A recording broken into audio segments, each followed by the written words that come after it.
Hello, hello, hello! Greetings, salutations, konnichiwa, and every other form of green across this vast, marvelous multiverse. I am Matsu Quinox. This is Horace, and welcome back, my dear, marvelous, wonderful scholars, to the study. Hello, hello, hello. Hello there, Julian20. Congratulations on getting first. Hello, hello, hello to you too. Hello, hello, hello, all you marvelous scholars, wherever you are, whenever you are across this vast, wonderful omniverse. Oh my goodness gracious, my dear scholars. Welcome back. How is everyone this fine morning, afternoon, or evening, wherever you happen to be in the multiverse? How are you all doing?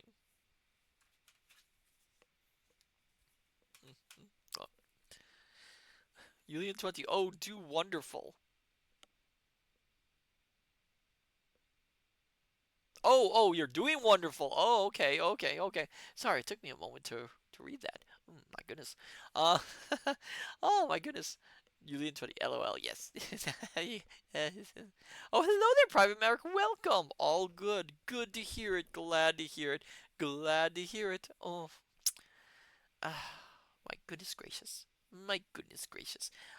So as for myself for today, um, it was a very nondescript day, you know?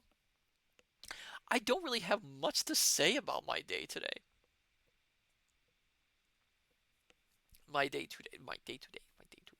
It very sounds very odd, doesn't it? My day today. Julian20, a beautiful day weather-wise. Oh, wonderful to hear. Wonderful to hear.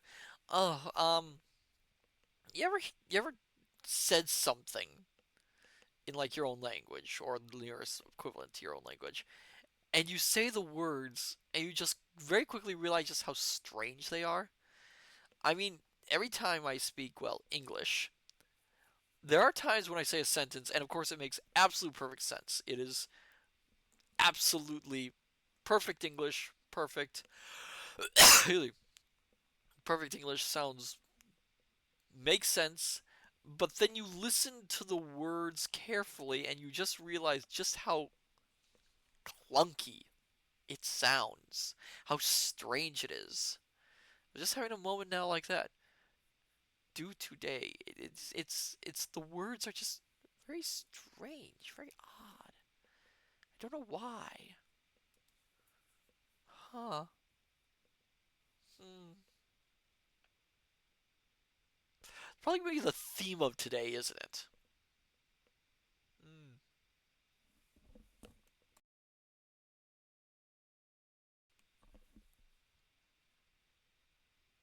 I wonder. I wonder also.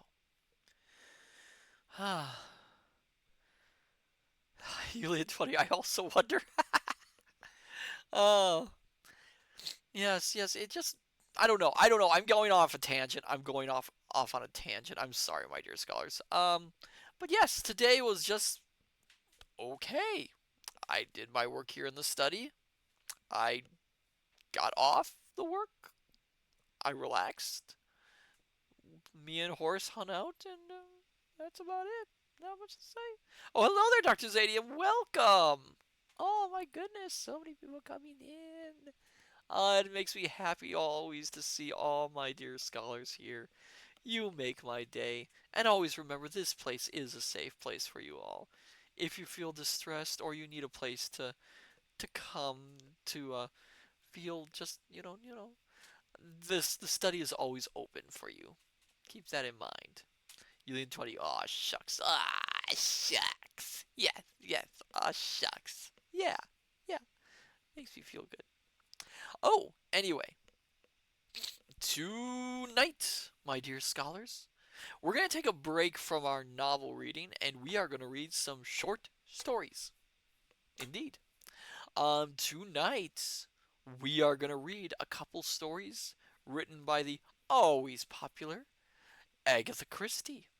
And we'll be reading specifically stories she wrote starring one of her best known detectives. In fact, one of the best known detectives in mystery fiction, Hercule Poirot. Um, I made sure the stories we're reading are in the public domain. There is a whole collection of them, and most of these stories that I'm going to read were originally published in the 1920s. Of course, Dr. Zadium redeemed the radio voice, of course. Let me get some water for this. It's been a while. Let me get my voice ready.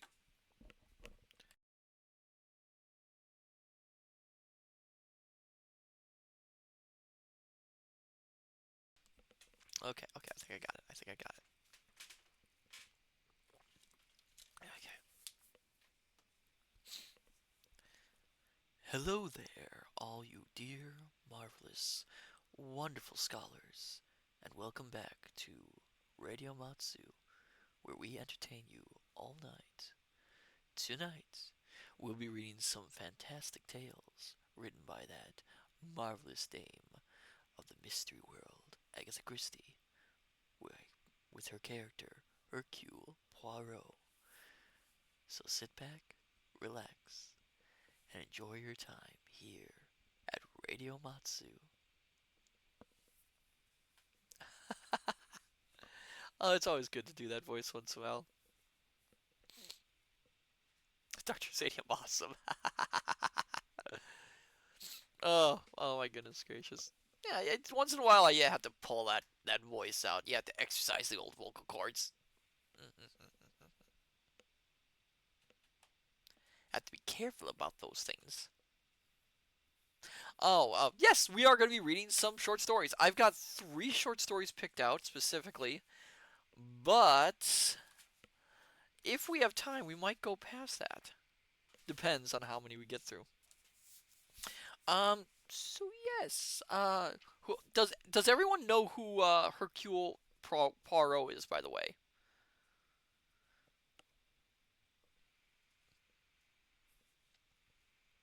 Is there anyone here who does not know who Hercule Poirot is? Dr. Zane, David Suchet. Yes, David Suchet did play Hercule Poirot for a very long time. In fact, David Suchet did an adaptation of every single Poirot story except for one, I believe. Julian 20 best Poirot. Oh, yes, yes. David Suchet is the Hercule Poirot. There's a reason why they waited to do other Hercule Poirot adaptations until after he had finished doing the last Poirot story. Um, and those were a mixed bag, honestly. Poirot, Hercule Poirot, is Belgian. He is a private detective, formerly a police officer. Um, he is very well known for being very fussy, very well dressed, and very set in his ways. But he is a brilliant, brilliant detective, if a little bit arrogant. Private Maverick. Oh, congratulate! Oh, thank you for the 10 stream streak, Private Maverick. Oh my goodness, I can't talk tonight. Poirot for PBS. Yes, he was Poirot for the PBS run. ITV originally broadcast the shows. Um, and Agatha Christie was not a fan of Poirot. Oddly enough, she was not a fan of her own creation. She found him irritating, arrogant, a real pain to write. Um, she disliked writing him immensely going onward. Uh, but she just still wrote him. But it's funny because if you read the later Poirot books, Poirot takes more and more of a backseat to other characters. He's in there and he's the detective who solves the cases, but he becomes more a supporting character in the events of the books, which again was her not really enjoying the writing process with that character. It's one of the reasons why she created a later favorite character of hers, which was Miss Marple.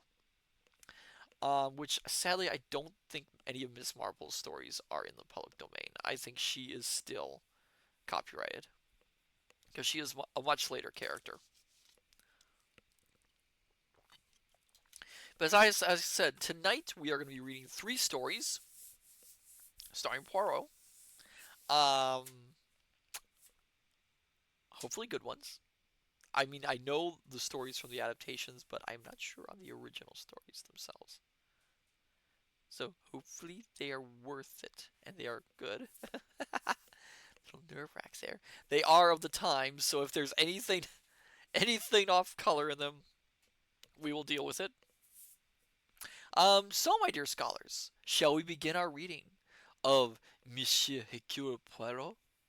And I will try not to do too bad of a French accent. He is Belgian, but you know, speaks French. All right then. Dr. Zadium says yes.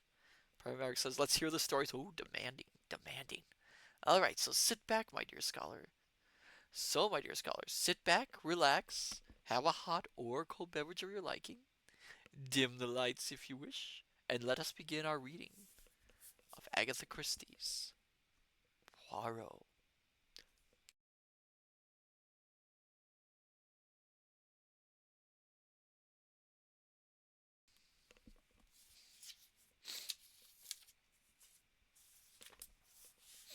And we will start our evening with The Affair at the Victory Ball, which was first published in 1923. 1. Pure chance led my friend Hercule Poirot, formerly chief of the Belgian force, to be connected with the Styles case. His success brought him notoriety, and he decided to devote himself to the solving of problems in crime. Having been wounded on the Somme and invalided out of the army, I finally took up my quarters with him in London. Since I have a first-hand knowledge of most of his cases, it has been suggested to me that I select some of the most interesting and place them on record. In doing so, I feel that I cannot do better than begin with that strange tangle which aroused such widespread public interest at the time. I refer to the affair at the Victory Ball. So the person speaking right now is Hastings, who very early on Christie used as sort of a Watson. She later dropped the idea from the stories. Although perhaps it is not so fully demonstrative of Poirot's particular methods, since as some of the more obscure cases, its sensational features, the well-known people involved, and the tremendous publicity given it by the press make it stand out as a cause célèbre, and I have long felt that it is only fitting that Poirot's connection with the solution should be given to the world. Sorry, I'm making sure I got all the things. It was a fine morning in spring, and we were sitting in Poirot's rooms. My little friend, neat and dapper as ever, his egg-shaped head tilted on one side, was delicately applying a new pomade to his mustache. A certain harmless vanity was a characteristic of Poirot's, and fell into line with his general love of order and method. The Daily Newsmonger, which I had been reading, had slipped to the floor, and I was deep in a brown study when Poirot's voice recalled me. 1 second, my dear scholars, let me get this voice right.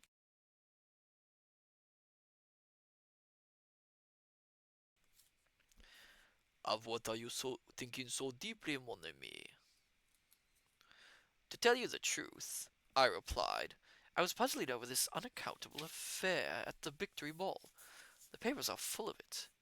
I tapped the sheet with my finger as I spoke. Yes? The more one reads of it, the more shrouded in mystery the whole thing becomes. I warmed to my subject. Who killed Lord Cronshaw? Was Coco Courtney's death on the same night a mere coincidence? Was it an accident? Or did she deliberately take an overdose of cocaine? I stopped, and then added dramatically, these are the questions I ask myself. Poirot, somewhat to my annoyance, did not play up. He was peering into the glass and merely murmured, Decidedly, this new pomade. It is a marvel for the mustaches. Catching my eye, however, he added hastily, Quite so. And how do you reply to your questions? But before I could answer, the door opened, and our landlady announced Inspector Japp.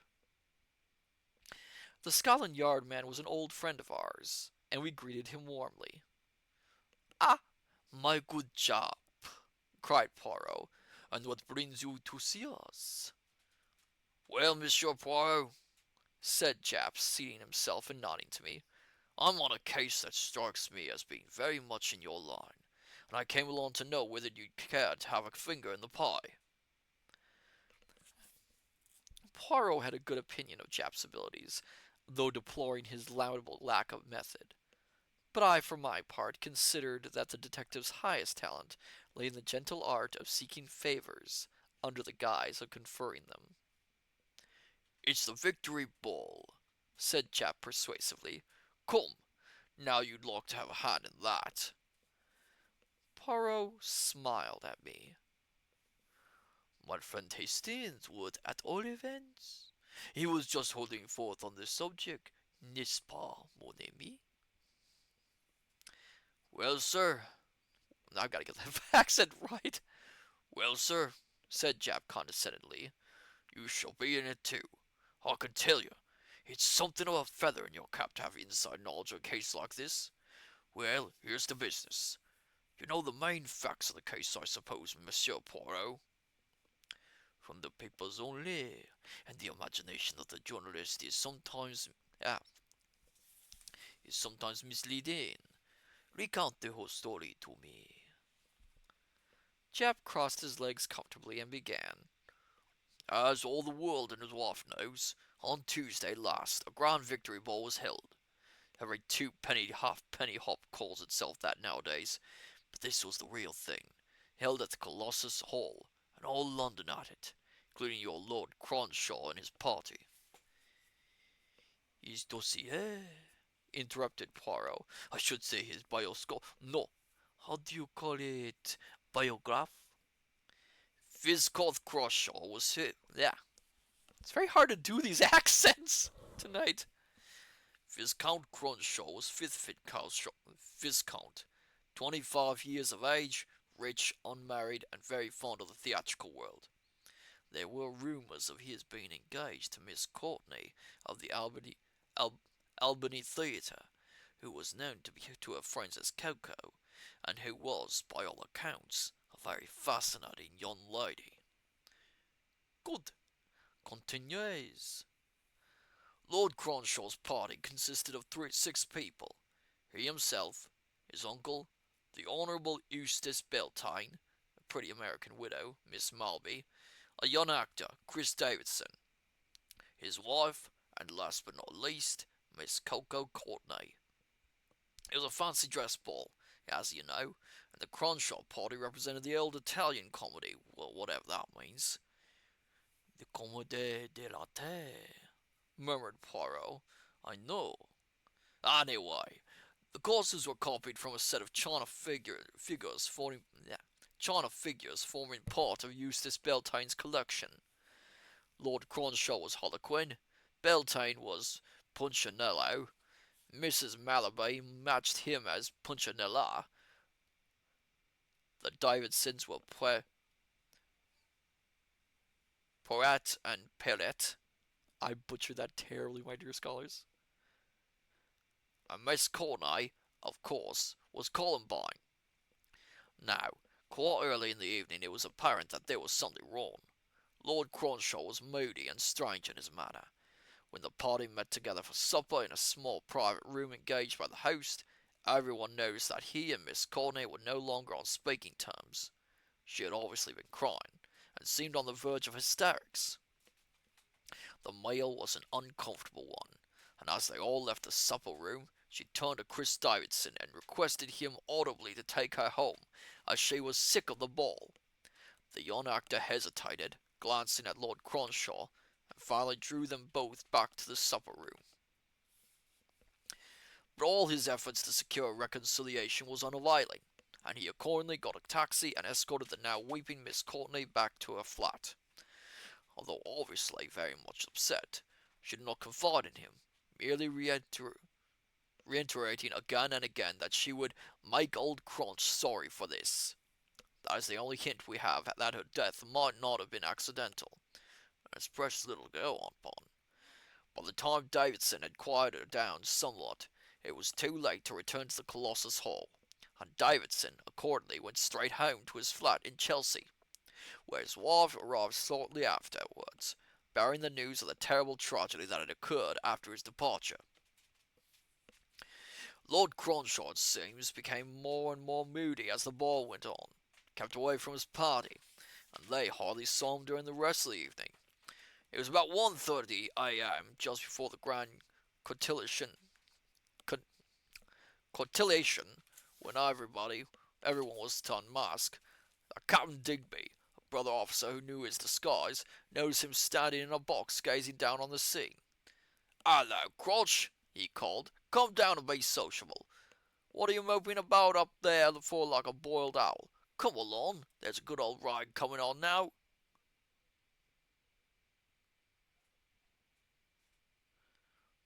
"Right," responded Cronshaw. "Wait for me, or I'll never find you in the crowd."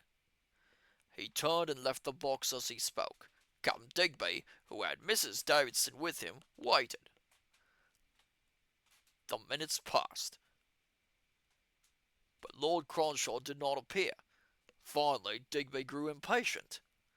"Does the fellow think we're going to wait all night for him?" he exclaimed. At that moment Mrs. Mallaby joined them, and they explained the situation. "Say now," cried the pretty widow vivacious, vigorously, "he's like a bear with a sore head tonight. Let's go right away and rout him out."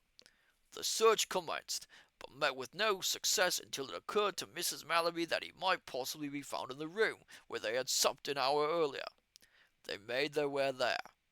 What a sight met their eyes! There was Harlequin, sure enough, but stretched on the ground with a table knife in his heart. 1 second.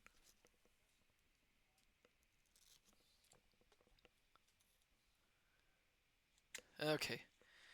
Jap stopped, and Poirot nodded, and said with the relish of the specialist, "Un belle affaire. And there was no clue as to the perpetrator of the deed? But how should there be?" "Well," continued the inspector, "you know the rest. The tragedy was a double one. Next day there were headlines in all the papers, and a brief statement to the effect that Miss Courtney, the popular actress, had been discovered dead in her bed, and that her death was due to an overdose of cocaine. Now, was it accident or suicide? Her maid, who was called upon to give evidence, admitted that Mrs. Courtney was a confirmed taker of the drug, and a verdict of accidental death was returned. Nevertheless, we can't leave the possibility of suicide out of account.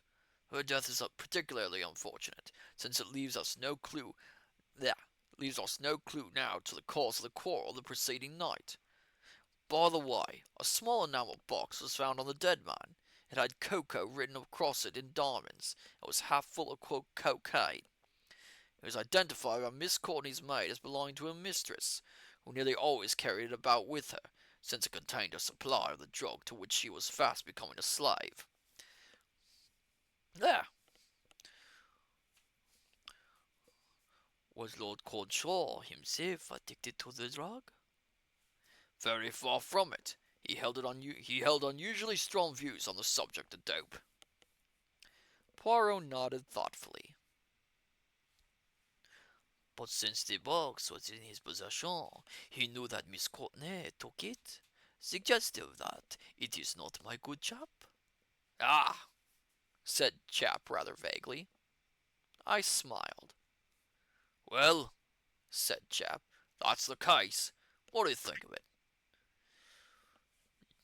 Oh, I've got to get the voice again. There's so much switching.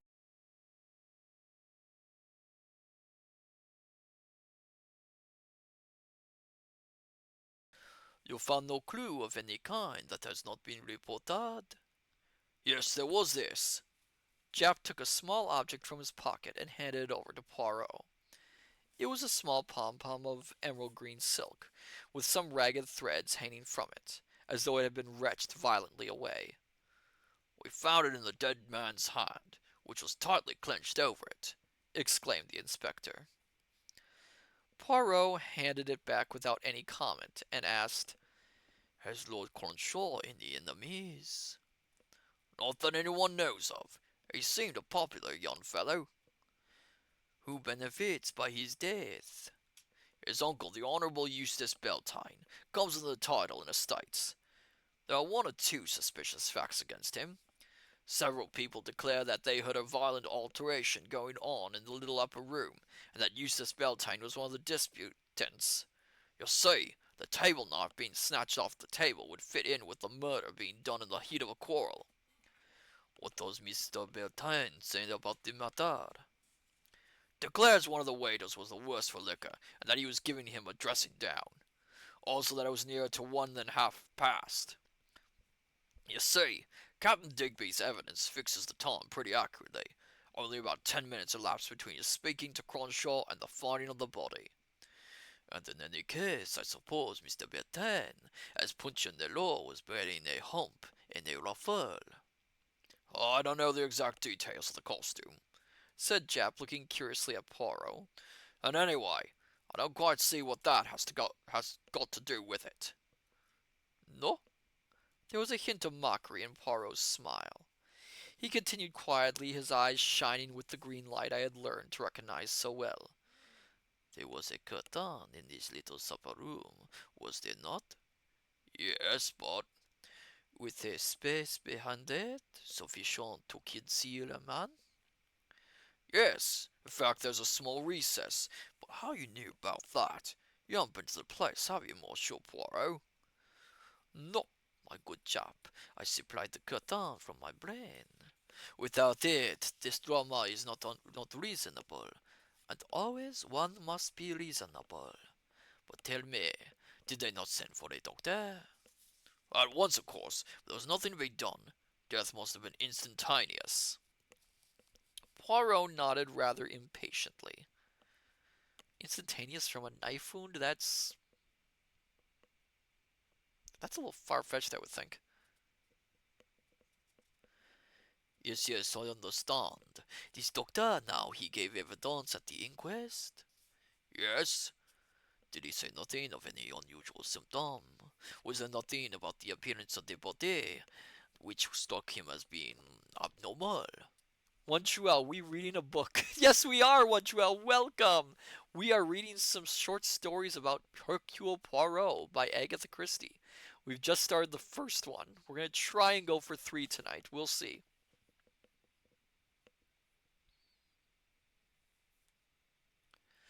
Japp stared hard at the little man. "Yes, Monsieur Poirot. I don't know what you're getting at, but he did mention that there was a tension and stiffness about the limbs which he was quite at a loss to account for." "Aha!" said Poirot. "Aha! Mon Dieu! Japp, that gives one to think about, does it? That gives one to think, does it not?" I saw that I had certainly not given Japp to think. "If you're thinking of poison, monsieur, who on earth would poison a man first and then stick a knife into him?" "In truth, that would be ridiculous," agreed Poirot placidly. "Now, is there anything you want to see, monsieur? If you'd like to examine the room where the body was found—" Poirot waved his hand. "Not in the least. You have told me the only thing that interests me. Lord Cronshaw's view on the subject of drug taking." "Then there's nothing you want to see?" "Just one thing." "What is that?" "The set of china figures from which the costumes were copied." Japp stared. "Well, you're a funny one. You can manage that for me? Come round to Berkeley Square now, if you like, Mr. Beltane, or his lordship, as I should say now, won't object." Your little scroll blinked. "Yes, yes, Bird, Horace can blink. Yes."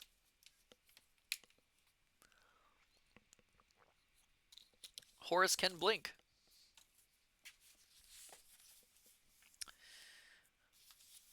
This short story is broken down into 6 parts, my dear scholars. They're very short. 2. We set off at once in a taxi.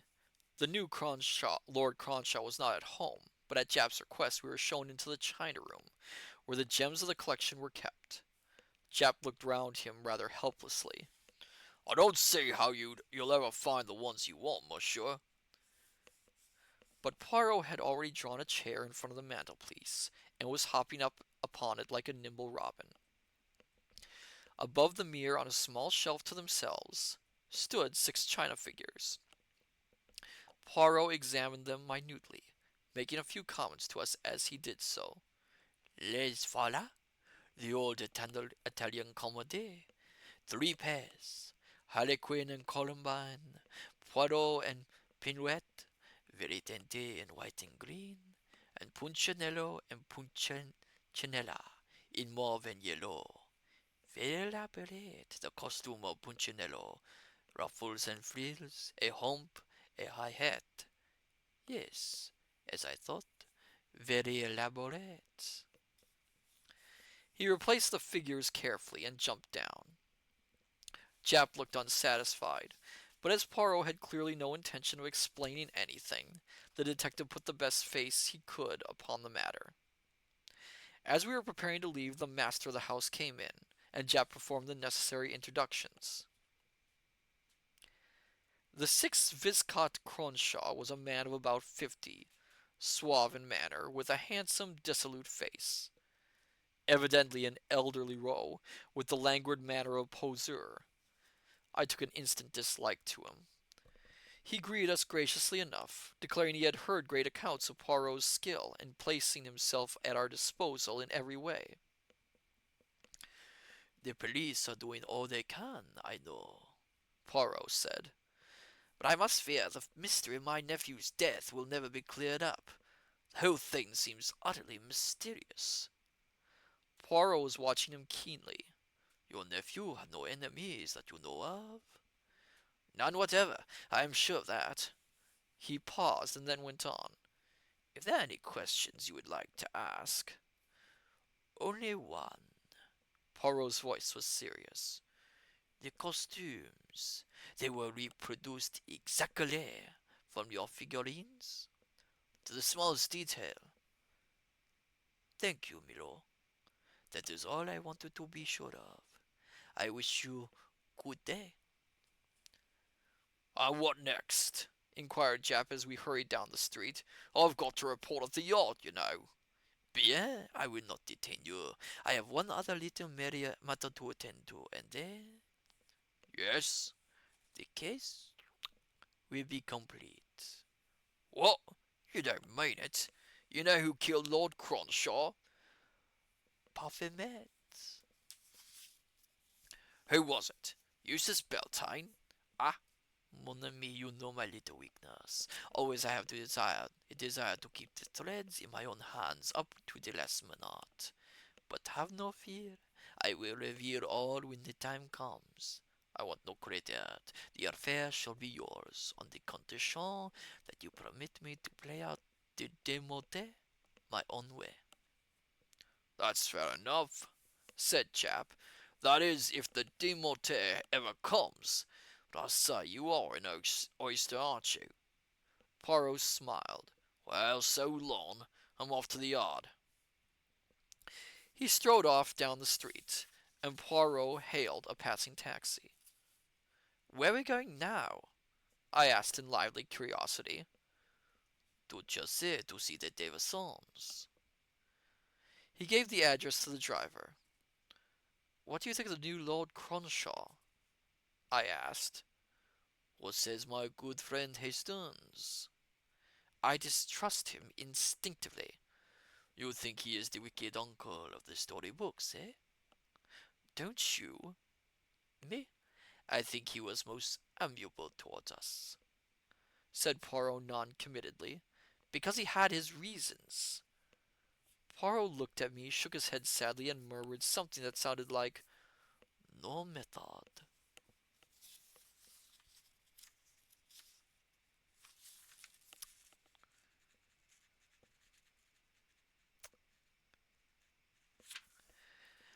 Chap Part 3.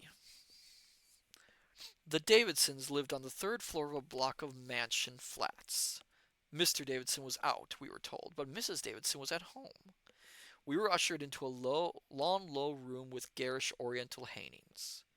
The air felt close and oppressive, and there was an overpowering fragrance of joss sticks. Mrs. Davidson came to us almost immediately, a small, fair creature whose fragility would have seemed pathetic and appealing had it not been for the rather shrewd and calculating gleam in her light blue eyes. Poirot explained our connection with the case, and she shook her head sadly. Poor Crotch, and poor Coco too. We are both so fond of her, and her death has been terrible grief to us. What is it you want to ask me? Must I really go over all that dreadful evening again? Oh, madame, believe me, I will not harass your feelings unnecessarily. Indeed, Inspector Jupp has told me all that is needful. I only wish to see the costume you wore at the ball that night. The lady looked somewhat surprised, and Poirot continued smoothly. You comprehend, madame, that I work on the system of my country.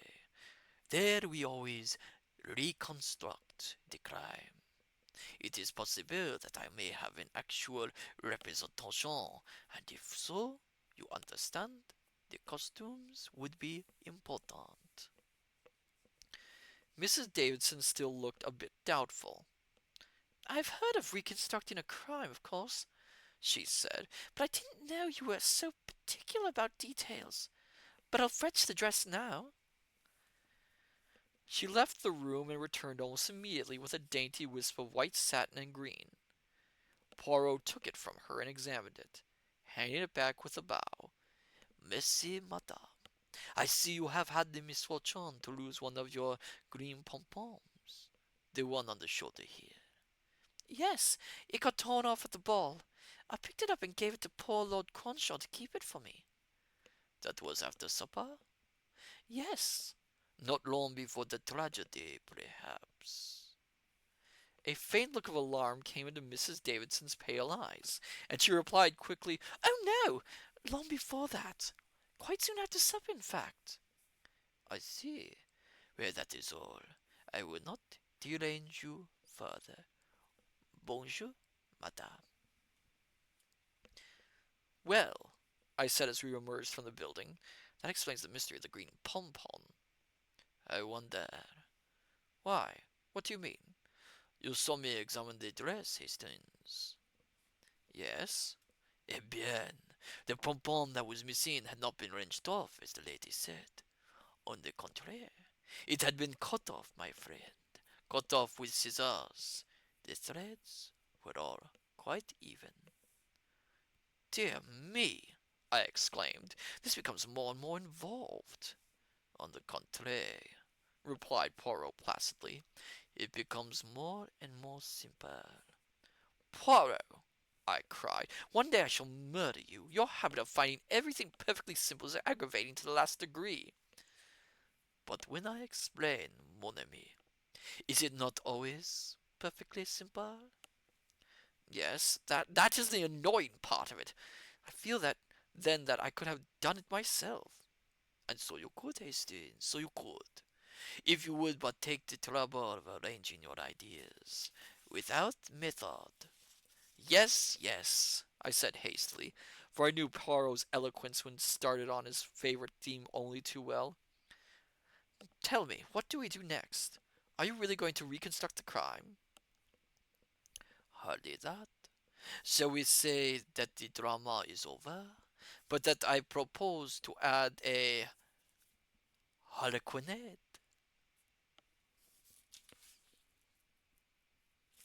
Okay, my dear scholars. So, we are going to get to the point where the murderer is going to be discovered. So, who do you think did it? We have the Davidsons. We have who was it? We have the Davidsons, Mr. and Mrs., and we have Eustace Beltane. Um, who do you think the murderer was? I mean, Eustace, of course, is an obvious choice because he is, after all, the uncle, and he gets his nephew's title and fortune if the nephew dies. As for the Davidsons, I'm not sure what their involvement is. It seems a little bit odd. So, shall we read who did it, my dear scholars? Does anyone have any guesses of who might have done it?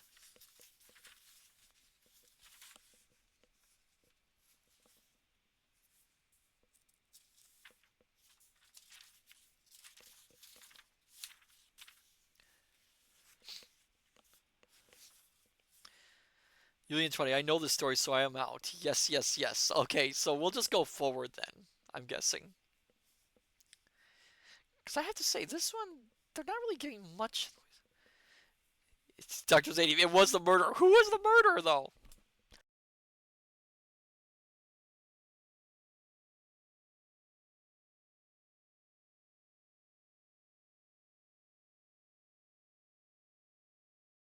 The real question is, who was the murderer, though?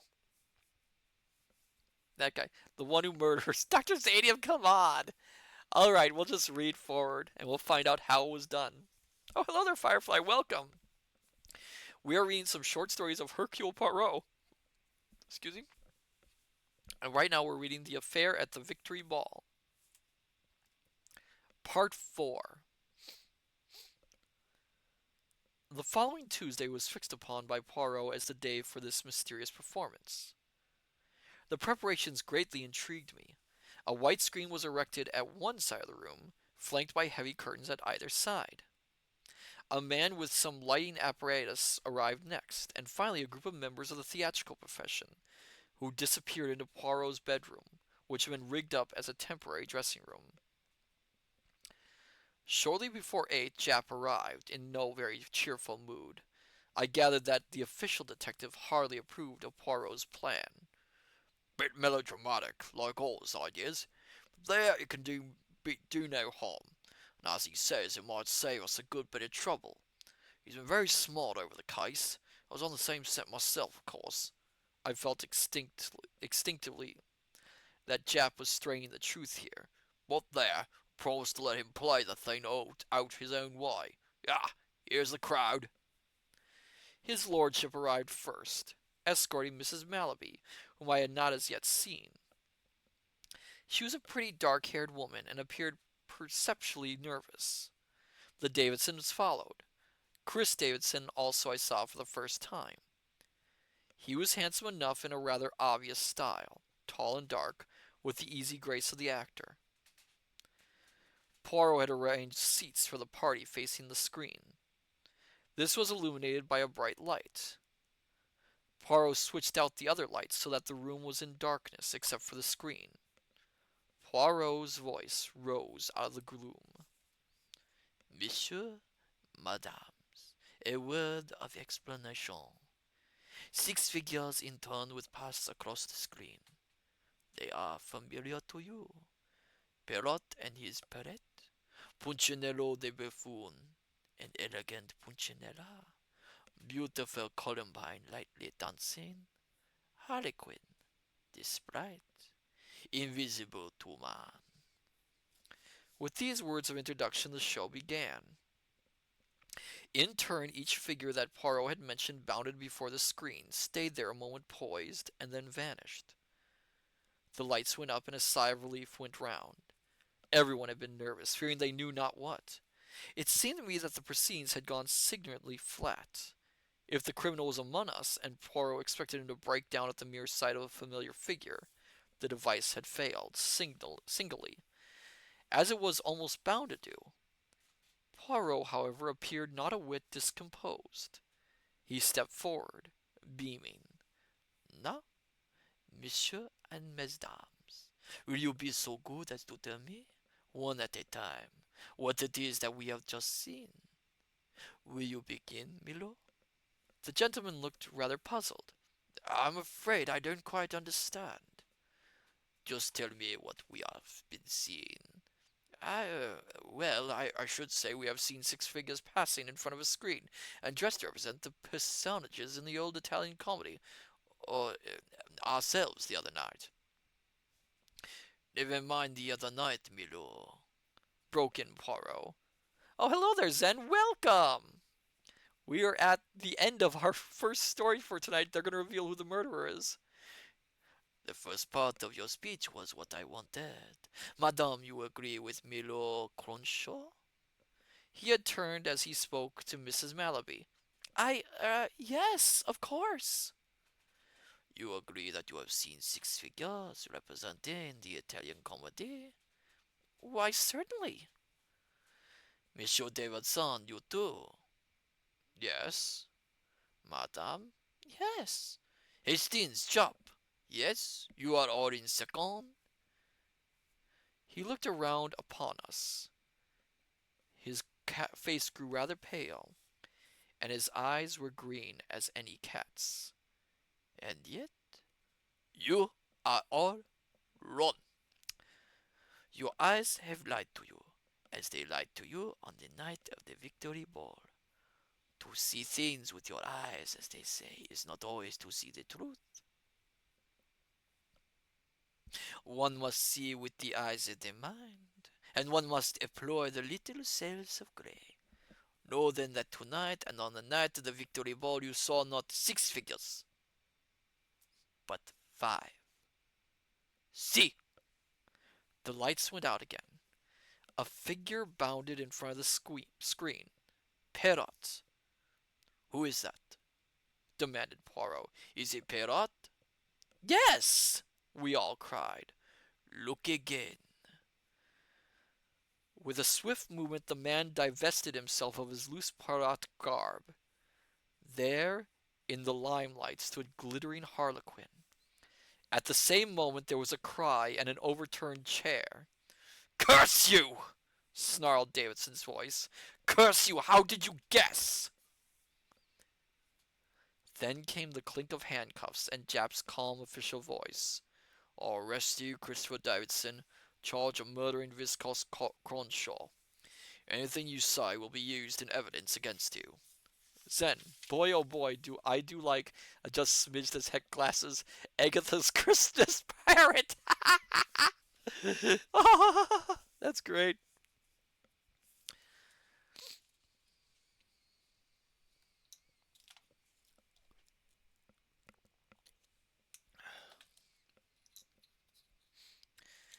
Five. It was a quarter of an hour later. A wretched little supper had appeared, and Poirot, beaming all over his face, was dispensing hospitality and answering our eager questions. It was all very simple. The circumstances in which the green pompon was found suggested at once that it had been torn from the costume of the murderer. I dismissed Perret from my mind, since it takes considerable strength to drive a table knife home, and fixed upon Poirot as the criminal. But Poirot left the ball nearly 2 hours before the murder was committed. So, he must either have returned to the ball later to kill Lord Cronshaw, or, eh bien, he must have killed him before he left. Was that impossible? Who had seen Lord Cronshaw after supper that evening? Only Mrs. Davidson, whose statement I suspected was a deliberate fabrication uttered with the object of accounting for the missing pom-pom, which of course she cut from her own dress to replace the one missing on her husband's costume. Then, my favorite part is when he goes, "Quack! Who's a pretty boy? Who's a pretty boy? Polly wants a cracker!" Yes, I suppose that would be a good point, wouldn't it? But then Harlequin, who was seen in the box at 1:30, must have been an impersonation. For a moment earlier, I had considered the possibility of Mr. Beltane being the guilty party. But with his elaborate costume, it was clearly impossible that he could have doubled the role of Punchinello and Harlequin. On the other hand, to Davidson, a young man of about the same height as the murdered man, and an actor by profession, the thing was simplicity itself. But one thing worried me. Surely a doctor could not fail to perceive the difference between a man who had been dead 2 hours and one who had been dead 10 minutes. Eh bien, the doctor did perceive it. But he was not taken to the body and asked, "How long has this man been dead?" On the contrary, he was informed that the man has been seen alive 10 minutes ago, and so he merely commented at the inquest on the abnormal stiffening of the limbs, for which he was quite unable to account. All was now marching famously for my theory. Davidson had killed Lord Cronshaw immediately after supper, when, as you remember, he was seen to draw him back into the supper room. Then he departed with Miss Courtney, left her at the door of her flat, instead of going in and trying to pacify her as he affirmed, and returned post haste to the Colossus, but as Harlequin, not Poirot, a simple transformation effected by removing his outer costume. Part 6. The uncle of the dead man leaned forward, his eyes perplexed. But if so, he must have come to the ball prepared to kill his victim. What earthly motive could he have had? The motive that's what I can't get. Ah, there we come to the second tragedy, that of Miss Courtney. There was one simple point which everyone overlooked. Miss Courtney died of cocaine poisoning, but of her supply of the drug was in the enamel box which was found on Lord Cronshaw's body. Where then did she obtain the dose which killed her? Only one person could have supplied her with it, Davidson, and that explains everything. It accounts for her friendship with the Davidsons and her demand that Davidson should escort her home.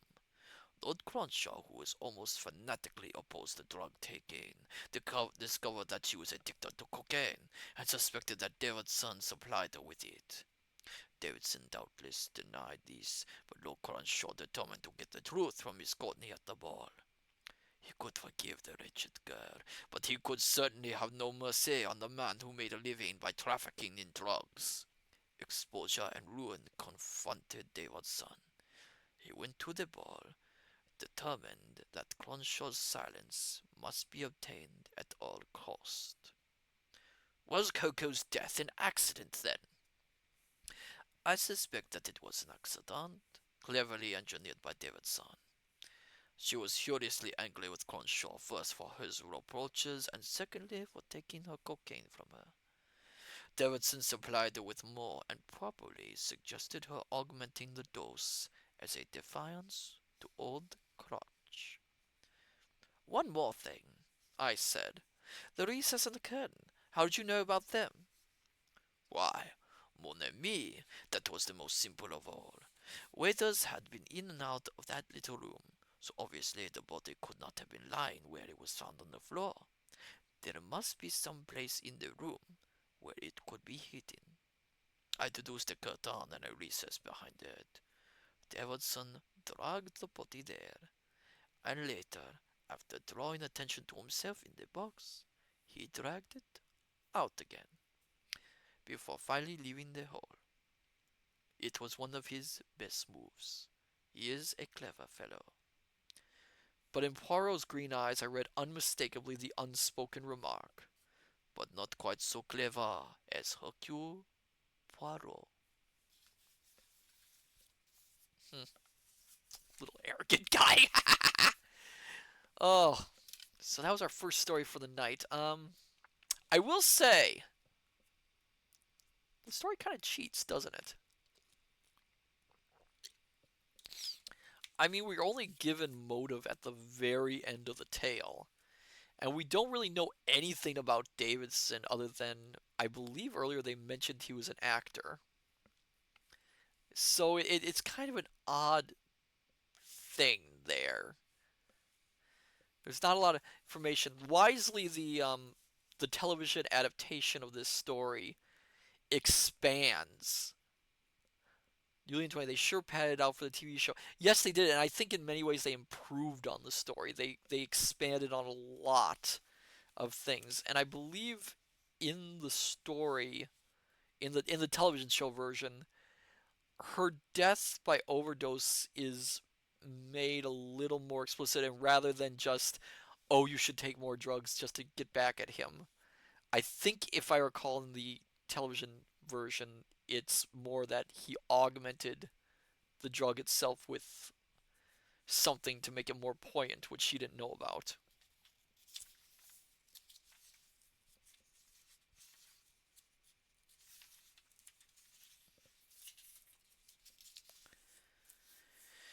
Okay, shall we do another, my dear scholars?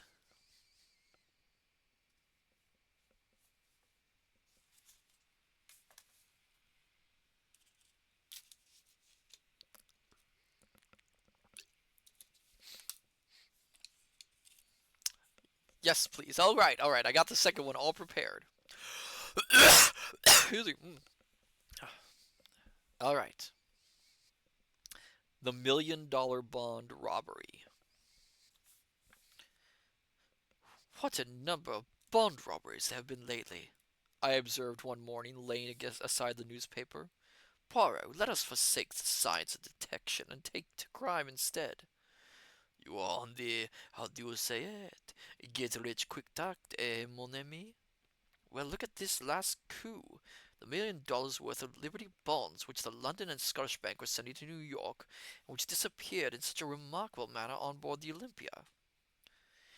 If it were not, if it were not for mal de mer and the difficulty of practicing the so excellent method of lavageur for a longer time than a few hours of crossing the Channel, I should delight to voyage myself on one of these big liners, murmured Poirot dreamily.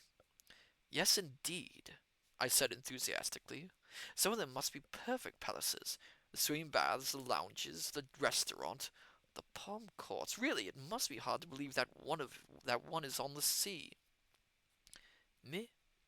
I always know when I am on the sea, said Poirot sadly, and all those bagatelles that you enumerate, they say nothing to me, but my friend, consider for a moment the geniuses that travel as it were incognito. On board these floating palaces, as you so justly call them, one would meet the elite, the haute noblesse of the criminal world. I laughed. So that's the way your enthusiasm runs. You would have liked to cross swords with the man who sneaked the Liberty bonds. The landlady interrupted us. A young lady as wants to see you, Mr. Poirot. Here's her card. The card bore the inscription, Miss Esme Farquhar, and Poirot, after diving under the table to retrieve a stray crumb and putting it carefully in the waste paper basket, nodded to the landlady to admit her. In another minute, one of the most charming girls I have ever seen was ushered into the room. She was perhaps about 5 and 20, with big brown eyes and a perfect figure. She was well dressed and perfectly composed in manner. Farquhar. Oh, okay. Thank you, Julian. Sit down, I beg of you, mademoiselle. This is my friend, Captain Hastings, who aids me in my little problems. I'm afraid it is a big problem I have brought you today, Monsieur. Let me get her voice right. I'm afraid it is a big problem I have brought you today, Monsieur Poirot, said the girl, giving me a pleasant bow as she seated herself. I dare say you have read about it in the papers. I'm referring to the theft of Liberty bonds on the Olympia. Some astonishment must have shown itself on Poirot's face, for she continued quickly. You are doubtless asking yourself what have I to do with a grave institution like the London and Scottish Bank. In one sense, nothing. In another sense, everything. You see, Monsieur Poirot, I am engaged to Mr. Philip Ridgway. Aha! And Mr. Philip Ridgway? was in charge of the bonds when they were stolen. Of course, no actual blame can attach to him. It was not his fault in any way. Nevertheless, he is half distraught over the matter, and his uncle, I know, insists he must carelessly have mentioned having them in his possession. It is a terrible setback to his career. Who is his uncle? Mr. Vavasor, joint general manager of the London and Scottish Bank. Suppose, ah, suppose, Miss Farquhar, that you recount to me the whole story. Very well. As you know, the bank wished to extend their credits in America, and for this purpose decided to send over $1 million in Liberty bonds. Mr. Vavasor selected his nephew, who had occupied a position of trust in the bank for many years, and who was conversant with all the details of the bank's dealings in New York, to make the trip. The Olympia sailed from Liverpool on the 23rd, and the bonds were handed over to Philip on the morning of that day by Mr. Vavasor and Mr. Shaw, the two joint general managers of the London and Scottish Bank. They were counted, enclosed in a package, and sealed in his presence, and he then locked the package at once in his portmanteau. A portmanteau with an ordinary lock? No, Mr. Shaw insisted on a special lock being fitted to it by Hubs. Philip, as I say, placed the package at the bottom of the trunk. It was stolen just a few hours before reaching New York. A rigorous search of the whole ship was made, without result. The bonds seemed literally to have vanished into thin air. Poirot made a grimace. But they did not vanish absolutely, since I gather that they were sold in small parcels within half an hour of the docking of the Olympia. Well, undoubtedly, the next thing is for me to see Mr. Ridgway. I was about to suggest that you should lunch with me at the Chester Cheese. Philip will be there. He is meeting me, but does not yet know that I have been consulting you on his behalf. We agreed to this suggestion readily enough, and drove there in a taxi. Mr. Philip Ridgway was there before us, and looked somewhat surprised to see his fiancée arriving with two complete strangers. He was a nice-looking young fellow, tall and spruce, with a touch of graying hair at the temples, though he could not have been much over 30. Miss Farquhar went up to him and laid her hand on his arm. "You must forgive me acting without consulting you, Philip," she said. "Let me introduce you to Monsieur Hercule Poirot, whom you must often have heard, and his friend Captain Hastings." Ridgway looked very astonished. Of course I have heard of you, Monsieur Poirot, he said as he shook hands, "but I have had no idea that Esme was thinking of consulting you about our trouble." "I was afraid you would not let me do it, Philip," said Miss Farquhar meekly. "So you took care to be on the safe side," he observed with a smile. "I hope Monsieur Poirot will be able to throw some light on this extraordinary puzzle, for I confess frankly that I am nearly out of my mind with worry and anxiety about it." Indeed, his face looked drawn and haggard, and showed only too clearly the strain under which he was laboring. "Well, well," said Poirot, "let us lunch, and over lunch we will put our heads together and see what can be done. I want to hear Miss Ridgway's story from his own lips." While we discussed the excellent steak and kidney pudding of the establishment, Philip Ridgway narrated the circumstances leading to the disappearance of the bonds. His story agreed with that of Miss Farquhar in every particular. When he had finished, Poirot took up the thread with a question. "What exactly led you to discover that the bonds had been stolen, Mr. Ridgway?" He laughed rather bitterly. "The thing stared me in the face, Monsieur Poirot. I could have missed it. My cabin trunk was half out from under the bunk, and all scratched and cut about where they tried to force the lock." "But I understood that it had been opened with a key." "That's so. They tried to force it but couldn't, and in the end they must have got it unlocked somehow or other. Curious, said Poirot, his eyes beginning to flicker with the green light I knew so well. Very curious. They waste much time trying to prise it open, and then, surprise! They find that they have the key all the time. For each of Hub's locks are unique. That's just why they couldn't have had the key. I never left it never left me day or night. You are sure of that? I can swear to it. Besides, if they had had the key or a duplicate, why should they waste time trying to force an obviously unforceable lock?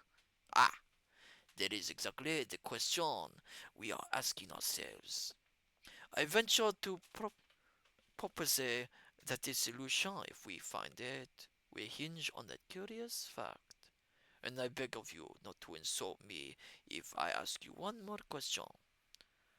Are you perfectly certain that you did not leave the trunk unlocked?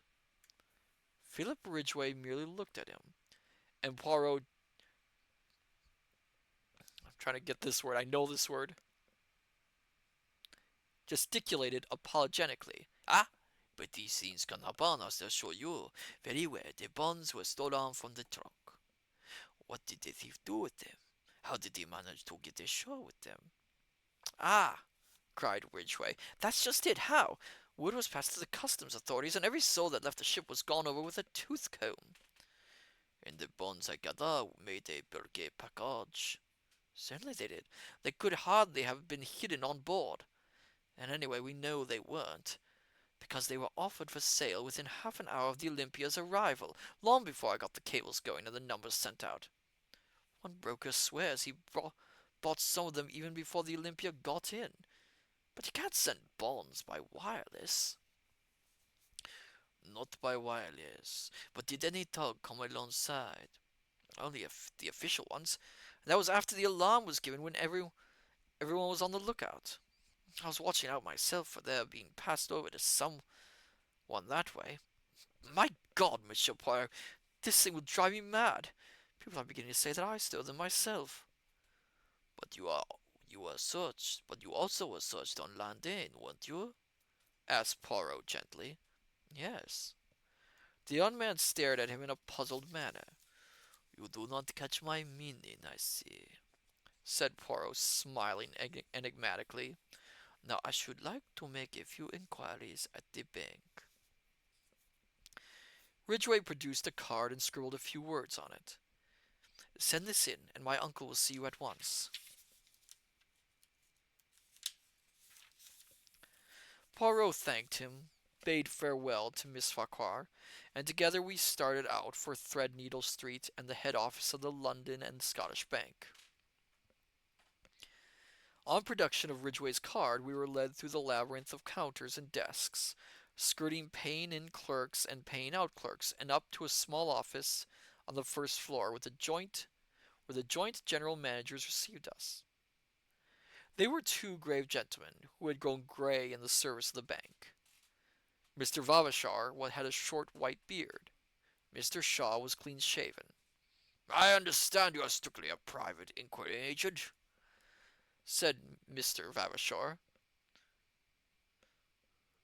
Quite so, quite so. We have, of course, placed ourselves in the hands of Scotland Yard. Inspector McNeil has charged the case. Very able officer, I believe. I am sure of it, said Poirot politely. You will permit a few questions on your nephew's behalf. About this lock, who ordered it from Hobbs? Who ordered it from Hobbs? I ordered it myself, said Mr. Shaw. I would not trust any clerk in the matter. As to the keys, Mr. Ridgway had one, and the other two are held by my colleague and myself. And no clerk has had access to them? Mr. Shaw turned inquiry to Mr. Vavasor. I think I am correct in saying that they have remained in the safe where we placed them on the 23rd, said Mr. Vavasor. My colleague was unfortunately taken ill a fortnight ago. In fact, on the very day that Philip left us. He has only just recovered. Severe bronchitis is no joke to a man of my age, said Mr. Shaw ruefully, "but I'm afraid Mr. Vavasor has suffered from the hard work entailed by my absence, especially with this unexpected worry coming on top of everything." Poirot asked a few more questions. I judged that he was endeavoring to gauge the exact amount of intimacy between uncle and nephew. Mr. Vavasor's answers were brief and punctilious. His nephew was a trusted official of the bank, and had no debts or money difficulties that he knew of. He had been entrusted with similar missions in the past. Finally, we were politely bowed out. "I am disappointed," said Poirot as we emerged into the street. "You hope to discover more. They are such stodgy old men." Excuse me. "It is not their stodginess which disappoints me, mon ami. I did not expect to find in a bank manager a keen financier with an eagle's glance, as your favorite work of fiction puts it. No, I am disappointed in the case. It is too easy." "Easy?" "Yes, do you not find it almost childishly simple?" "You know who stole the bonds?" "I do." "But then we must. Why?" "Do not confuse and fluster yourself, Hastings. We are not going to do anything at the present." "But why? What are we waiting for?" "For the Olympia. She is due on her return trip from New York on Tuesday." "But if you know who stole the bonds, why wait? He may escape." "To a South Sea island where there is no extradition. No, mon ami. You would find life very uncongenial there. As to why I wait, eh bien, to the intelligence of Hercule Poirot, the case is perfectly clear. But for the benefit of others not so greatly gifted by the good God, the Inspector McNear, for instance, it would be as well to make a few inquiries to establish the facts. One must have consideration for those less gifted than oneself." Oh my goodness, he is so arrogant. "Good Lord, Poirot, do you know I'd give a considerable sum of money to see you make a thorough ass of yourself, just for once. You're so confoundedly conceited." "Do not enrage yourself, Hastings. In reality, I observe that there are times when you almost detest me.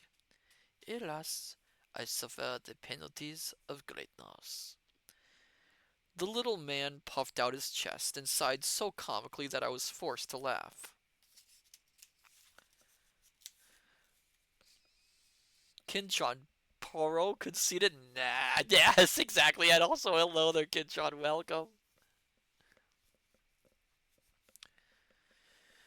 Tuesday saw us speeding to Liverpool in a first-class carriage of the L&N WR. Poirot had obstinately refused to enlighten me as to his suspicions, or certainties. He contented himself with expressing surprise that I too was not equally au fait with the situation. I disdained to argue, and entrenched my curiosity behind a rampart of pretended indifference. Once arrived at the quay alongside which lay the big transatlantic liner, Poirot became brisk and alert. Our proceedings consisted in interviewing four successive stewards, and inquiring after a friend of Poirot's who had crossed to New York on the 23rd. "An elderly gentleman wearing glasses, a great invalid, hardly moved out of his cabanon." The description appeared to tally with one Mr. Ventnor, who had occupied the cabin C-24, which was next to that of Philip Ridgway. Although unable to see how Poirot had deduced Mr. Ventor's existence and personal appearance, I was keenly excited. "Tell me," I cried, was this gentleman one of the first to land when you got to New York?" The steward shook his head. "No, indeed, sir. He was one of the last off the boat." I retired crestfallen, and observed Poirot grinning at me. He thanked the steward, a note changed hands, and we took our departure. "It's all very well," I remarked heatedly, "but that last answer must have damned your precious theory, grin as you please." As usual, you see nothing, Hastings. That last answer is, on the contrary, the coping stone of my theory. I flung up my hands in despair. I give up.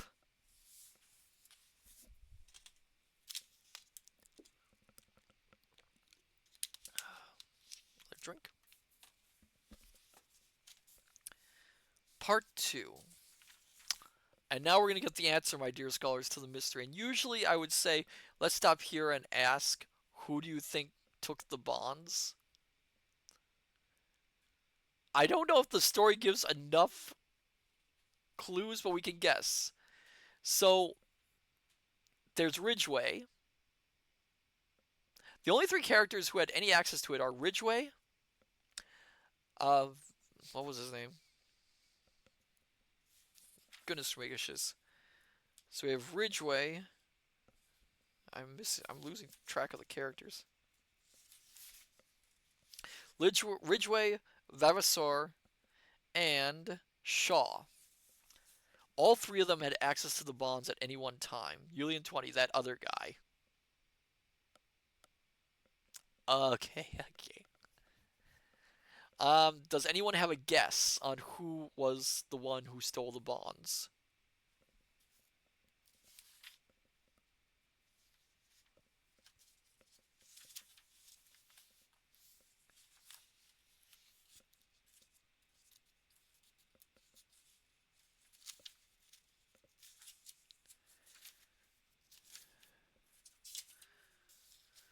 Okay, so we'll just continue the story.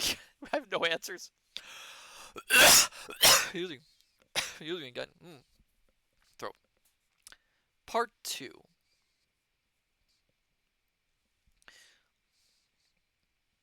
When we were in the train speeding towards London, Poirot wrote busily for a few minutes, sealing up the result in an envelope.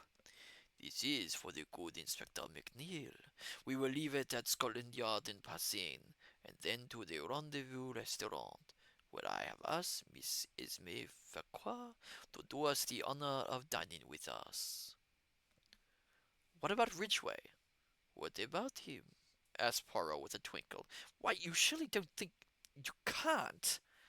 The habit of incoherence is growing upon you, Hastings. As a matter of fact, I did think. If Ridgway had been the thief, which was perfectly impossible, the case would have been charming, a piece of neat, methodical work. But not so charming for Miss Farquhar. Possibly you are right. Therefore, all is for the best. Now, Hastings, let us review the case. I can see that you are dying to do so. The sealed package is removed from the trunk and vanishes, as Miss Farquhar puts it, into thin air. We will dismiss the thin air theory, which is not practicable at the present stage of science, and consider what is likely to have become of it. Everyone asserts the incredulity of it being smuggled ashore. Yes, but we know. You may know, Hastings. I do not. I take the view that since it seems incredible, it was incredible. Two possibilities remain. It was hidden on board, also rather difficult, or it was thrown overboard. With a cork on it, do you mean? Without a cork. I stared. But if the bonds were thrown overboard, they could have been sold in New York. I admire your logical mind, Hastings. The bonds were sold in New York. Therefore, they were not thrown overboard. You see where that leads us? Oh, I'm getting it now. I get where Poirot's going with this. Where we were when we started. Jim de la Fay. If the package was thrown overboard and the bonds were sold in New York, the package could not have contained the bonds.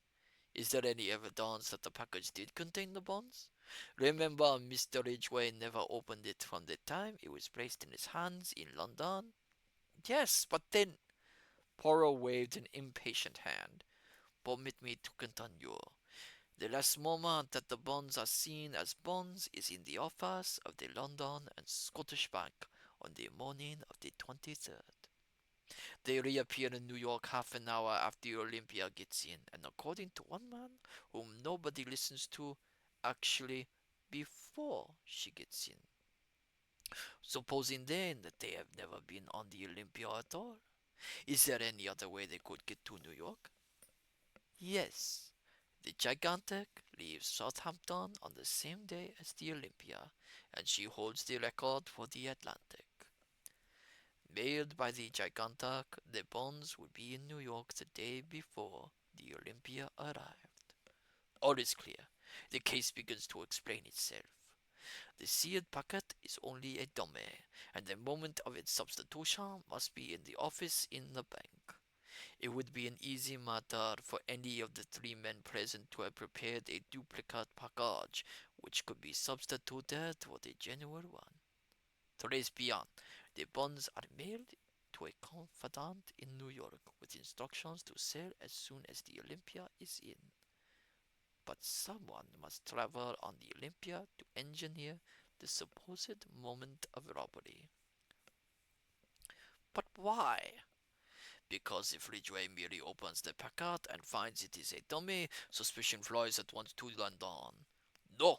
The man on board in the cabin next door does his work, pretends to force the lock in an obvious manner so as to draw immediate attention to the theft, really unlocks the trunk with a duplicate key, throws the package overboard and waits until the last to leave the boat. Naturally, he wears glasses to conceal his eyes, and is an evil lad since he does not want to run the risk of meeting Ridgway. He steps ashore in New York and returns by the first boat available. But who? Which was he? The man who had the duplicate key, the man who ordered the lock, the man who has not been severely ill with bronchitis in his home in the country. Evian, the stodgy old man, Mr. Shaw. There are criminals in high places sometimes, my friend. Ah, here we are, mademoiselle. I have succeeded. You permit? And beaming, Poirot kissed the astonished girl lightly on either cheek.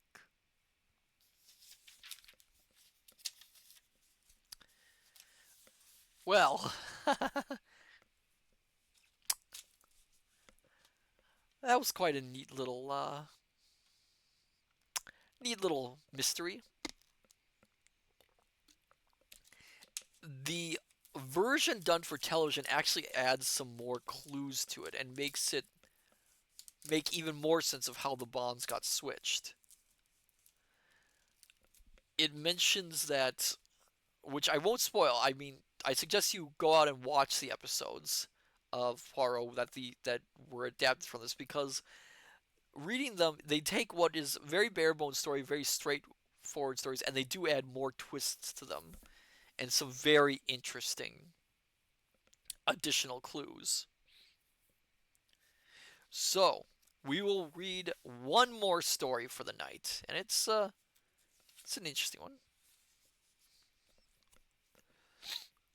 So this one we'll have time for. This one was the last one was published in 1923. This one was also published in 1923. And this one was actually adapted into the very first episode of Poirot on television, which is an interesting choice. So I'm interested to see what the original was like. So this is The Adventure of the Clapham Cook.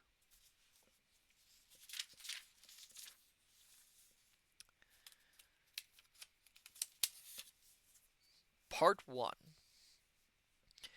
At the time that I was sharing rooms with my friend Hercule Poirot, it was my custom to read aloud to him the headlines in the morning newspaper, the Daily Blair. The Daily Blair was a paper that made the most of any opportunity for sensationalism.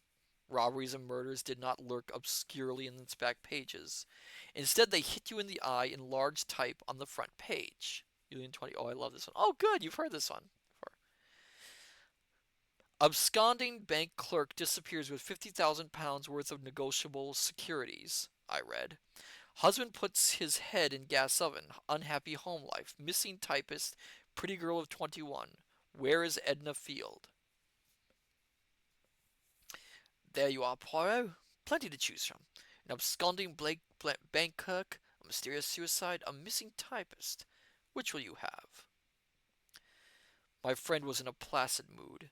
He quietly shook his head. I am not greatly attached to any of them, mon ami. Today I feel inclined for the life of ease. It would have to be a very interesting problem to tempt me from my chair. See, I have affairs of importance of my own to attend to. Such as? My wardrobe, Hastings. If I mistake not, there is on my new grey suit the spot of grease. Only the unique spot, but it is sufficient to trouble me. Then there is my winter overcoat. I must lay him aside in the powder of Keating's. And I think that the moment is ripe for the trimmings of my moustache. And afterwards I must apply the pomade. Well, I said, strolling to the window, I doubt if you'll be able to carry out this delirious program. That was a ring at the bell. You have a client. Unless the affair is one of national importance, I touch it not, Declared Poirot with dignity. A moment later, our privacy was invaded by a stout, red-faced lady who panted audibly as a result of her rapid ascent to the stairs. "You're in, Poirot?" she demanded as she sank into a chair. I am Hercule Poirot. Yes, madame. "You're not a bit like what I thought you'd be," said the lady, eyeing him with some disfavor. "Did you pay for the bit in the paper saying what a clever detective you were, or did they put it in themselves?" Madame, said Poirot, drawing himself up. "I'm sorry, I'm sure. But you know what these papers are nowadays. You begin reading a nice article, what a bride said to her plain unmarried friend, and it's all about a simple thing you buy at the chemist's and shampoo your hair with. Nothing but puff. But no offense taken, I hope. I'll tell you what I want you to do for me. I want you to find my cook." Poirot stared at her. For once his ready tongue failed him. I turned aside to hide the broadening smile I could not control. "It's all this wicked dough," continued the lady, "putting ideas into servants' heads, wanting to be typists and what not. Stop the dough, that's what I say. I'd like to know what my servants have to complain of. Afternoon and evening off a week, alternate Sundays, washing put out, same food as we have, and never a bit of margarine in the house, nothing but the very best butter." She paused for want of breath, and Poirot seized his opportunity. He spoke in his haughtiest manner, rising to his feet as he did so. I fear you are making a mistake, madame. I am not holding an inquiry into the conditions of domestic servants. I am a private detective. "I know that," said our visitor. "Didn't I tell you I wanted you to find my cook for me? Walked out of the house on Wednesday without so much as a word to me, and never came back." I am sorry, madame, but I do not touch this particular kind of business. I wish you good morning. Our visitor snorted with indignation. "That's it, is it? My fine fellow? Too proud, eh? Only deal with government secrets and countesses' jewels. Let me tell you, a servant's every bit as important as a tiara to a woman in my position. We can't all be fine ladies, going out in our motors with our diamonds and our pearls. A good cook's a good cook, and when you lose her, it's as much to you as her pearls are to some fine ladies." For a moment or two it appeared to be a toss-up between Poirot's dignity and his sense of humor. Finally he laughed and sat down again. Madame, you are in the right, and I am in the wrong. Your remarks are just and intelligent. This case will be a novelty. Never yet have I hunted a missing domestic. Truly, here is the problem of national importance that I was demanding of fate just before your arrival. In event, you say this jewel of a cook went out on Wednesday and did not return? That is the day before yesterday. "Yes, it was her day out," But probably, madame, she has met with some accident. Have you inquired at any of the hospitals? That's exactly what I thought yesterday. But this morning, if you please, she sent for her box. Not so much as a line to me. If I'd been at home, I'd not have let her go. Treating me like that. But I just stepped out to the butcher. Will you describe her to me? She was middle-aged, stout, black hair turning grey, most respectable. She spent 10 years in her last place. Eliza Dunn, her name was. And you had had no disagreement with her on the Wednesday? None whatsoever. That's what makes it all so queer. How many servants do you keep, madame? Two. The house parlour maid, Annie, is a very nice girl, a bit forgetful and a head full of young men, but a good servant if you keep her up to her work. Did she and the cook get on well together? There are their ups and downs, of course, but on the whole very well. And the girl can throw no light on the mystery? She says not, but you know what servants are. They all hang together. Well, well, we must look into this. Where did you say you resided, madame? At Clapham, 88 Prince Albert Road. Bien, madame. I will wish you good morning, and you may count upon seeing me at your residence during the course of the day. Mrs. Todd, for such was our new friend's name, then took her departure. Poirot looked at me somewhat ruefully. Well, well, Hastings, this is a novel affair that we have here. The disappearance of the Clapham cook. Never, never must our friend Inspector Jupp get to hear of this. He then proceeded to heat an iron and carefully remove the grease spot from his grey suit by means of a piece of blotting paper.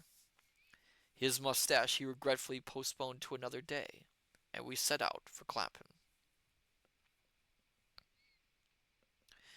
Prince Albert Road proved to be a street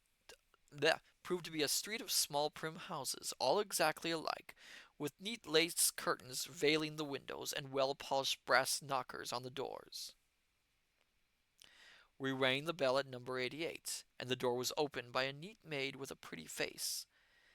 Mrs. Todd came out in the hall to greet us. "Don't go, Annie," she cried. "This gentleman's a detective, and he'll want to ask you some questions."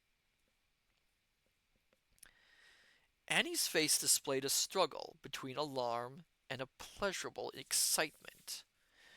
I thank you, madame, said Poirot, bowing. I would like to question your maid now, and to see her alone, if I may.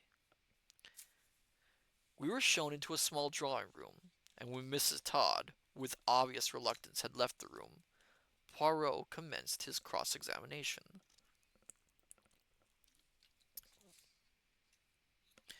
Voyons, Mademoiselle Anne, all you shall tell us will be of the greatest importance. You alone can shed any light on the case. Without your assistance, I can do nothing. The alarm vanished from the girl's face, and the pleasurable excitement became more strongly marked. "I'm sure, sir," she said. "I'll tell you anything I can." That is good. Poirot beamed approval on her.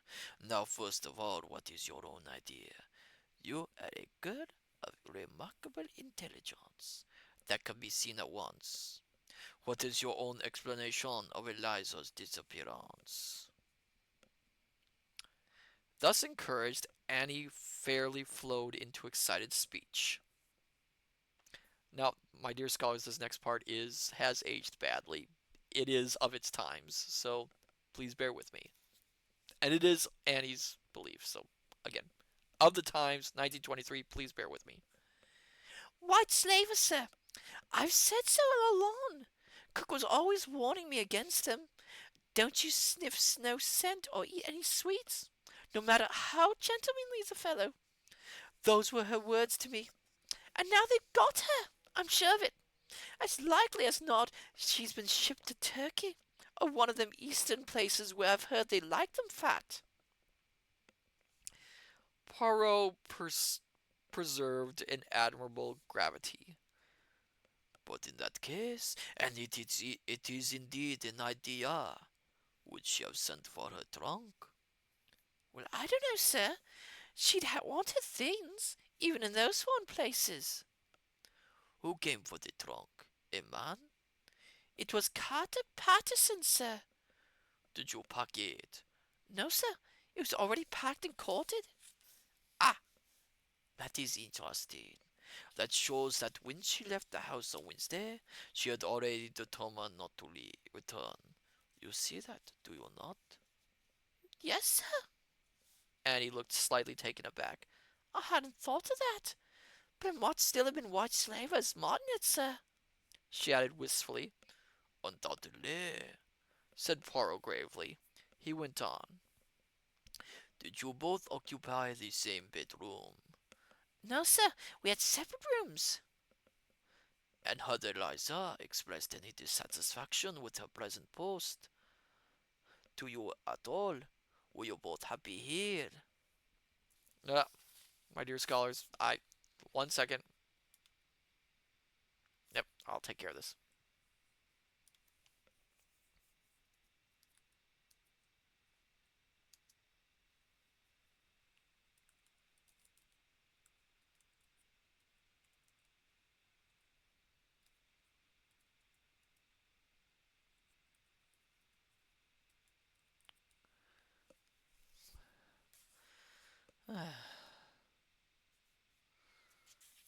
I don't even know how to get rid of it.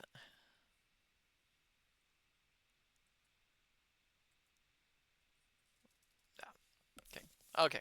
We'll continue. Where was I?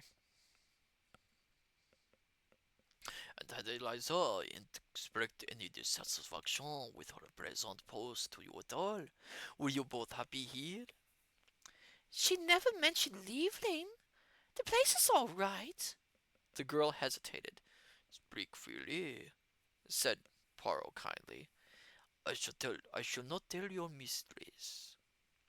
Well, of course, sir. She's a caution, Mrs. Is. But the food's good. Plenty of it and no stinting. Something hot for supper, good outings, and as much frying fat as you like. And anyway, if Eliza did want to make a change, she'd never have gone off this way, I'm sure. She'd have stayed her month, while Mrs. could have a month's wages out of her for doing this. And the work, it is not too hard? Well, she's particular.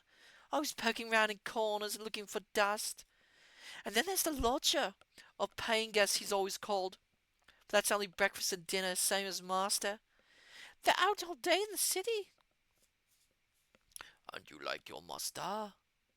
He's all right, very quiet and a bit on the stinchy side. You can't remember, I suppose, the last thing Eliza said before she went out? Yes, I can. If there's any stewed peaches over from the dining room, she says, we'll have 'em for supper and a bit of bacon and some fried potatoes. Mad over stewed peaches she was. I should wonder if they didn't get her that way. Was Wednesday? Yeah, losing the accent.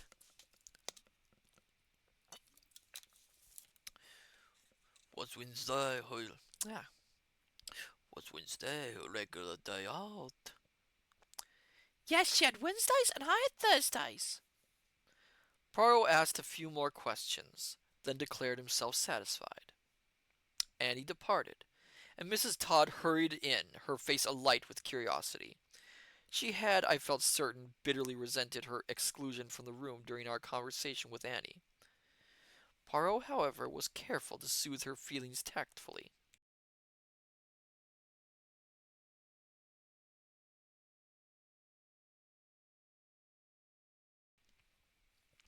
It is difficult, he explained, for a woman of exceptional intelligence such as herself, madame, to bear patiently the roundabout method we poor detectives are forced to use. To have patience with stupidity is difficult for the quick-witted. Having just thus charmed away any little resentment on Mrs. Todd's part, he brought the conversation round to her husband, and elicited the information that he worked with a firm in the city, and would not be home until after 6. Doubtless he is very disturbed and worried by this unaccountable business, eh? Is it not so?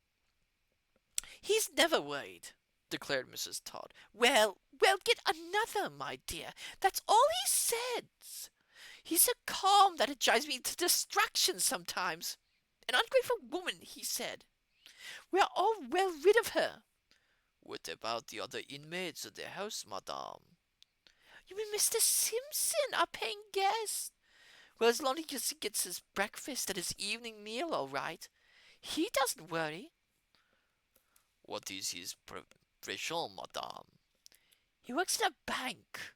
She mentioned its name, and I started slightly, remembering my perusal of the Daily Blair.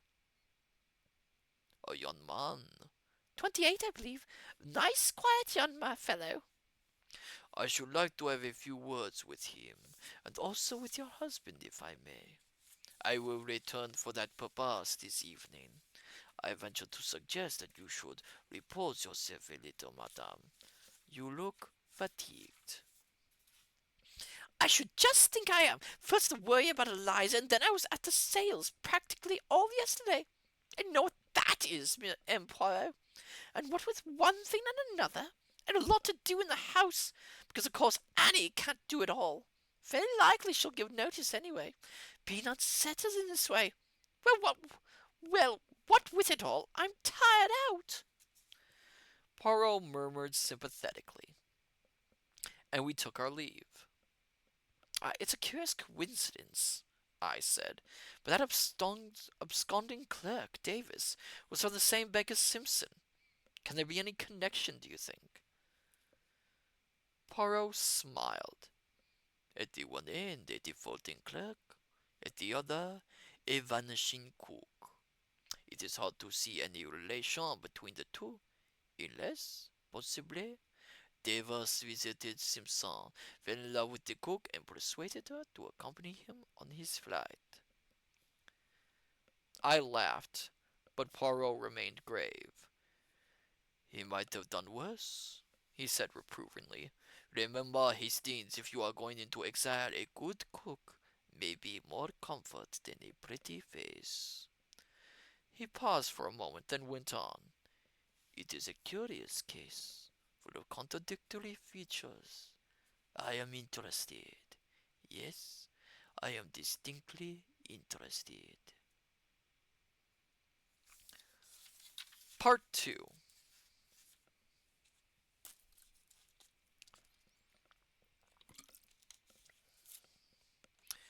That evening we returned to 88 Prince Albert Road and interviewed both Todd and Simpson. The former was a melancholy Latin-jawed man of 40-odd.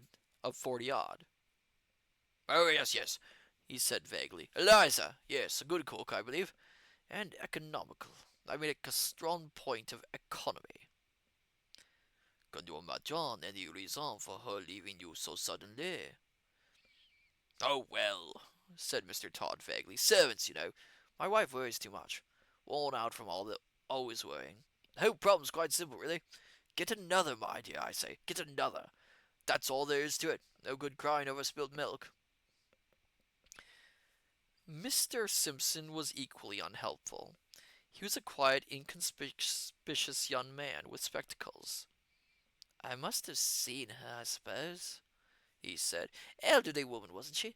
Of course, it's the other one I see always, Annie. Nice girl, very obliging. Were you two on good terms with each other? Mr. Simpson said he couldn't say. He was sure. He supposed so. Well, we get nothing of interest there, mon ami, said Poirot as we left the house. Our departure had been delayed by a burst of vociferous, sorry, I cannot say this word. Vociferous repetition from Mrs. Todd, who repeated everything she had said this morning at rather greater length. Are you disappointed? No, that's wrong guy. Are you disappointed? I asked. "Did you expect to hear something?" "There was a possi There was a possibility, of course." he said. "Vociferous. Thank you, Dr. Zadium." "But I hardly thought it likely." The next development was a letter which Poirot received on the following morning. He read it, turned purple with indignation, and handed it to me. Mrs. Todd regrets that after all she will not avail Mrs. Todd regrets that after all she will not avail herself of Mr. Poirot's services. After talking the matter over with her husband, she sees that it is foolish to call in a detective about a purely domestic affair. Mrs. Todd encloses a guinea for consultation fee.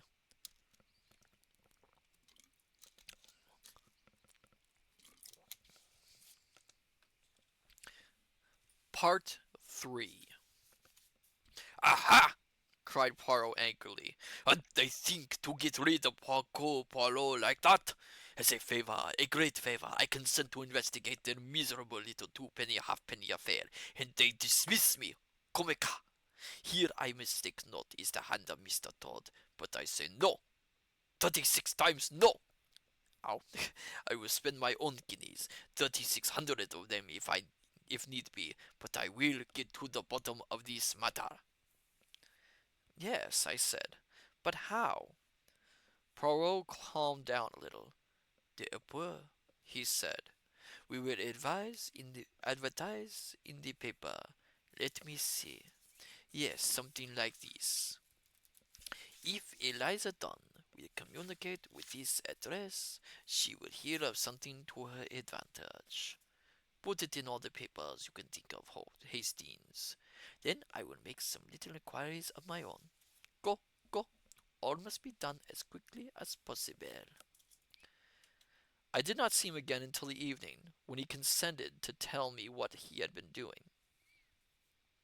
"I have made inquiries at the firm of Mr. Todd. He was not absent on Wednesday, and he bears a good character. So much for him. Then Simpson on Thursday, he was ill and did not come to the bank, but he was there on Wednesday. He was moderately friendly with Devas. Nothing out of the common. There does not seem to be anything there. No, we must place our reliance on the advertisement." The advertisement duly appeared in all the principal daily papers. By Poirot's orders, it was to be continued every day for a week. His eagerness over this uninteresting matter of a defaulting cook was extraordinary, but I realized that he considered it a point of honor to persevere until he finally succeeded. Several extremely interesting cases were brought to him about this time, but he declined them all. Every morning he would rush at his letters, scrutinize them earnestly, and then lay them down with a sigh. But our patience was rewarded at last. On the Wednesday following Mrs. Todd's visit, our landlady informed us that a person of the name of Eliza Dunn had called. "Effie!" cried Poirot, "but make her mount thin. At once, immediately." Thus admonished, our landlady hurried out and returned a moment or two later, ushering in Miss Dunn. Our quarry was much described. Tall, stout, and eminently respectable. "I came in answer to the advertisement," she explained. "I thought there must be some muddle or other, and then perhaps you didn't know I'd already got my legacy." Poirot was studying her attentively. He drew forward a chair with a flourish. "The truth of the matter is," he explained, "that your late mistress, Mrs. Todd, was much concerned about you. She feared some accident might have befallen you." Eliza Dunn seemed very much surprised. "Didn't she get my letter then?" "She got no word of any kind." He paused and then said persuasively, "Recount to me the whole story, will you not?" Eliza Dunn needed no encouragement. She plunged at once into a lengthy narrative. "I was just coming home on Wednesday night, and nearly got to the house, when a gentleman stopped me. A tall gentleman he was, with a beard and a big hat. 'Miss Eliza Dunn?' he said. 'Yes,' I said. I've been inquiring for you at number 88, he said. They tell me I might meet you coming along here. Miss Dunn, I have come from Australia specifically to find you. Do you happen to know the maiden name of your maternal grandmother? Jane Emmett, I said. Exactly, he said. Now, Miss Dunn, although you may never have heard of the fact, your grandmother had a great friend, Eliza Leach. This friend went to Australia when she married a very wealthy settler. Her two children died in infancy, and she inherited all her husband's property. She died a few months ago, and by her will you inherit a house in this country and a considerable sum of money. You could have knocked me down with a feather, continued Miss Dunn.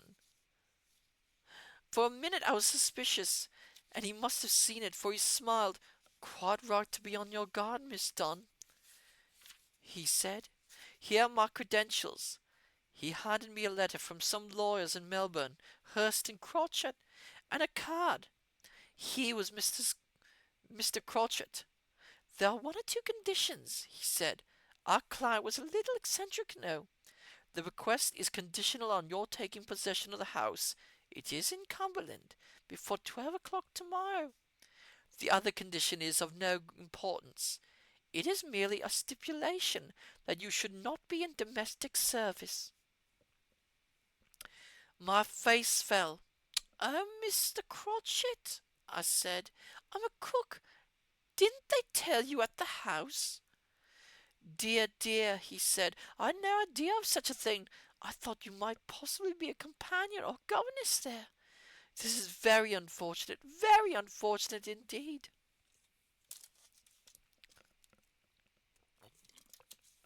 Shall I have to lose all the money? I said, anxious like. He thought for a minute or two. There are always ways of getting round the law, Miss Dunn. He said at last, we as lawyers know that. The way out here is for you to have left your employment this afternoon. But my month, I said. My dear Miss Dunn, he said with a smile, you can leave an employer any minute by forfeiting a month's wages. Your mistress will understand in view of the circumstances. The difficulty is time. I can advance you £10 or so for the fare, and you can write a note at the station to your employer. I will take it to her myself and explain the whole circumstances. I agreed, of course, and an hour later I was in the train, so flustered that I didn't know whether I was on my head or heels.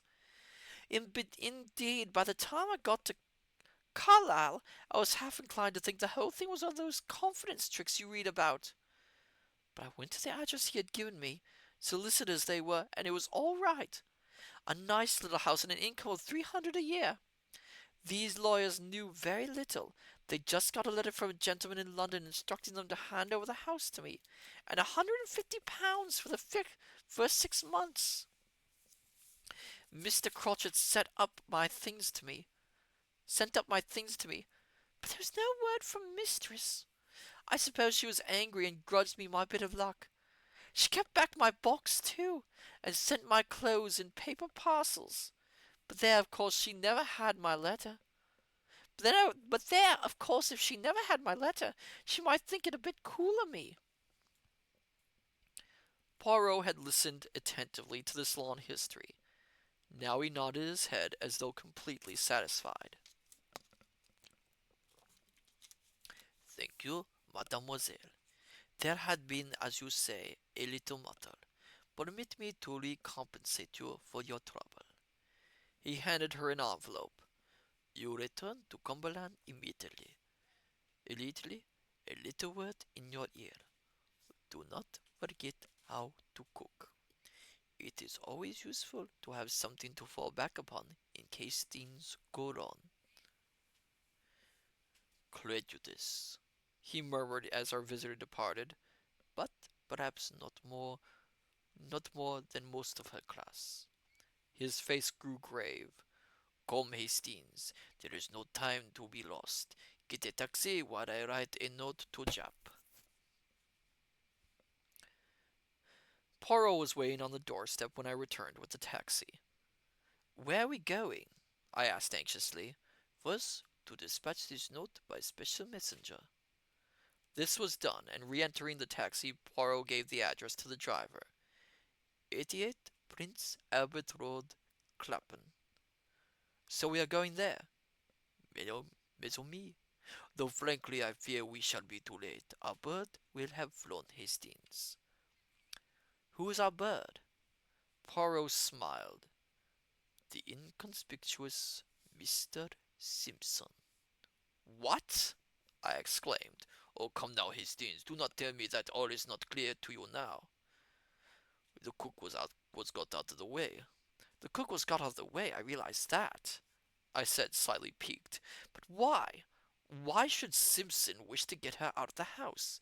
Did she know something about him? Nothing whatever. Well then, But he wanted something that she had. money. The Australian legacy. No, my friend, something quite different. He paused a moment and then said gravely, A battered tin trunk. I looked sideways at him. His statement seemed so fantastic that I suspected him of pulling my leg, but he was perfectly grave and serious. Surely he could buy a trunk if he wanted one, I cried. He did not want a new trunk. He wanted a trunk of pedigree, a trunk of assured respectability. Look here, Poirot, I cried. This really is a bit thick. You're pulling my leg. He looked at me. You lack the brains and the imagination of Mr. Simpson, Hastings. See here. On Wednesday evening, Simpson decoys away the cook. A printed card and a printed sheet of notepaper are simple matters to obtain, and he is willing to pay £150 and a year's house rent to assure the success of his plan. Miss Dunn does not recognize him. The beard and the hat and the slight colonial accent completely deceives her. That is the end of Wednesday. Except for the trifling fact that Simpson has helped himself to £50,000 worth of negotiable securities. Simpson! But it was Davis. If you will kindly permit me to continue, Hastings. Simpson knows that the theft will be discovered on Thursday afternoon. He does not go to the bank on Thursday, but he lies in wait for Davis when he comes out to lunch. Perhaps he admits the theft and tells Davis he will return the securities to him. Anyhow, he succeeds in getting Davis to come to Clapton with him. It is the maid's day out, and Mrs. Todd was at the sale, so there is no one at the house. When the theft is discovered and Davis is missing, the implication will be overwhelming. Davis is the thief. Mr. Simpson will be perfectly safe and can return to work on the morrow, like the honest clerk they think him. And Davis? Poirot made an expressive gesture and slowly shook his head. It seems too cold-blooded to be believed, and yet what other explanation can there be, mon ami?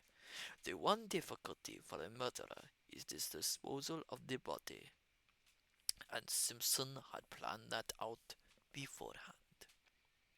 I was struck at once by the fact that although Eliza Dunn obviously meant to return that night when she went out, witness her remark about the stewed peaches, yet her trunk was already packed when they came for it. It was Simpson who sent word to Carter Patterson to call on Friday, and it was Simpson who corded up the box on Thursday afternoon. What suspicion could possibly arise? A maid leaves and sends for her box. It is labeled and addressed ready in her name, probably to a railway station within easy reach of London. On Saturday afternoon, Simpson, in his Australian disguise, claims it. He affixes a new label and address and redispatches it somewhere else, again to be left till called for. When the authorities get suspicious for excellent reason and open it, all that can be elicited will be that a bearded colonial dispatched it from some junction near London. There will be nothing to connect it with 88 Prince Albert Road. Ah, here we are. Poirot's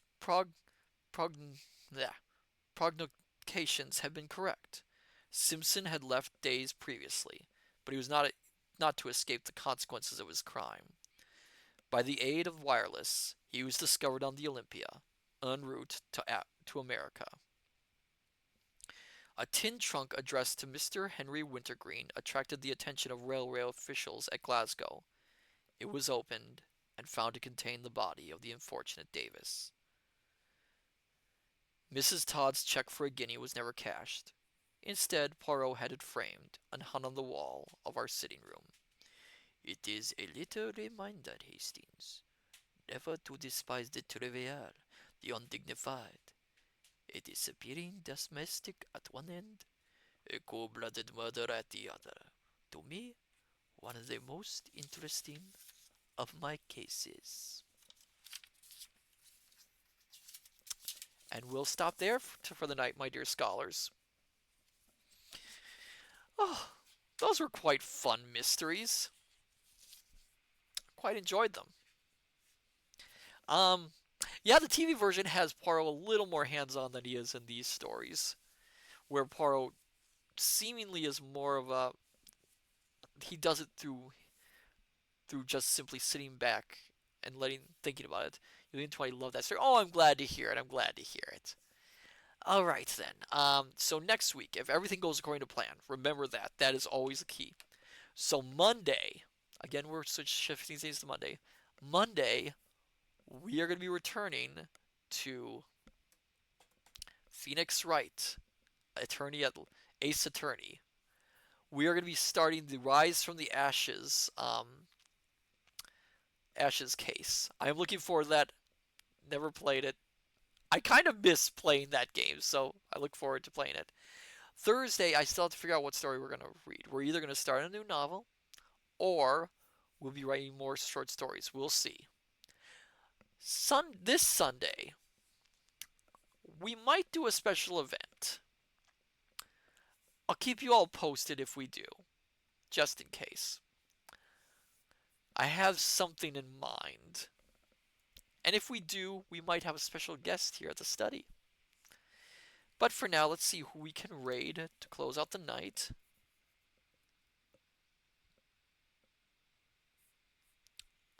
Oh, let's raid Kintron. He is reading more of The Rivals of Sherlock Holmes. Perfect. We'll go from reading Poirot to reading some Victorian detectives. Perfect. So then, my dear scholars, I say unto you, good evening, good morning, good afternoon. Till we meet each other again at the study. Take care, and I shall see you next time. Till then, farewell and bye-bye.